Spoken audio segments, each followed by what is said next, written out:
試想象一下，假如我哋嘅城市每日都受暴力威脅，你會有乜嘢感覺呢？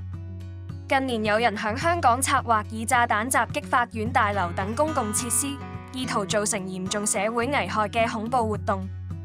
激進港獨組織光城者於2021年密謀以炸彈襲擊法院大樓以及海底隧道等設施，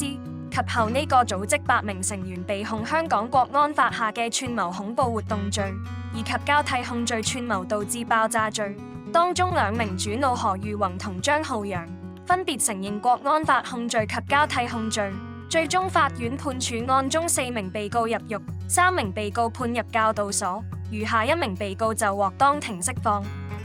審理呢宗案件嘅法官李運騰響判詞中指出，何裕宏係案中主腦，招募成員執行計劃，其餘人為佢馬首是瞻。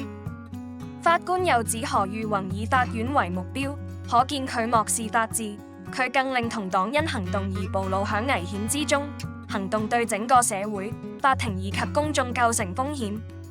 此外，法官又指張浩洋罪責更重，佢答應協助何裕宏招募更多人行事，又向何裕宏提供製作炸藥嘅資訊，同製造以及引爆僅一步之遙。